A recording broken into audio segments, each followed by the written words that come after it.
Okay, all.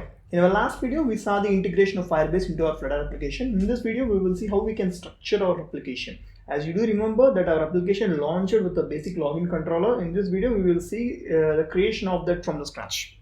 So to do that, let me remove this entire code and create a login screen.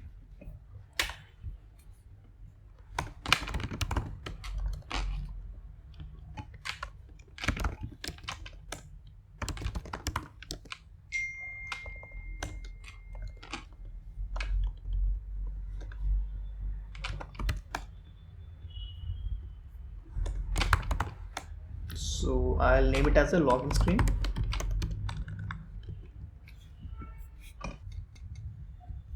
So in this body property, so I'll create a scaffold over here, and inside a body property, I'll create a container.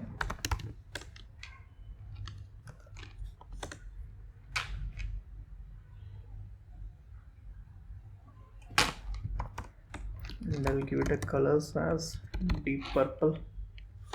So let's run it. So if you see it, right, this is a one, and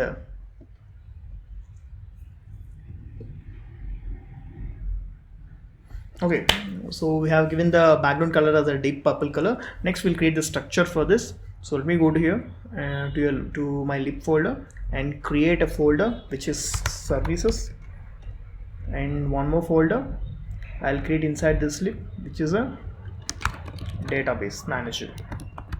Okay, so inside services I want to create authentication services here. Authentication service dot, and inside the database manager I'll create a file which is database manager dot. So inside authentication services, inside authentication services class, I'll create a class which is authentication services,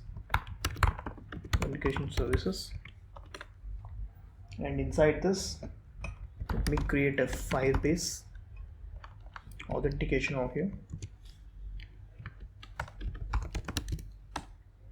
Firebase it, and I'll name it as auth, so which is Firebase auth dot instance. So this is what I created the authentication over here. And next go to our database manager. So let's go to your database manager, and inside database manager class create a class called database manager. Okay, database manager. Okay, just as of now just create this. And so these are the two files we have created here. One is an authentication manager and the other one is a database manager. The next we need to go to our user profiles over here, and if you go to your Firebase console, and you can see on the left side you can see an authentication feature over here. When you go to the authentication, so right now there are no authentication users created over here. If you can see that there are no users over here, the first tip is we need to create the user. To create this user, that is the reason we have created the authentication class over here. From this authentication class we are creating a list of users. As of now if you see there are no users, so we are creating users to do an authentication here.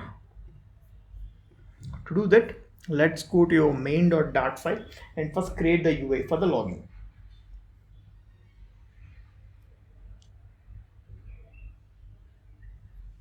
And we have one more class along with this, the first class, the main.dart class, I'll take it as a login. So inside again I'll create one more class which is your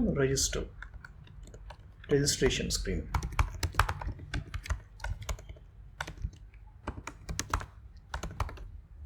And again, and after registration or the login, it should go to a main dashboard screen. So I'll name it as dashboard, not that. So inside our main.dart file is nothing but our login screen. So here I won't code the entire UI over here because of our limited time. I'll give the project link. Just go into GitHub and grab that and go to the GitHub and grab the user interface. I'll just create a very simple UI where it having a two text form fields where it can do a validation and one login button. Only the user interface you can just copy and paste. The rest we will see how we can perform all the other operations, all the CRUD operations using authentication of the database manager.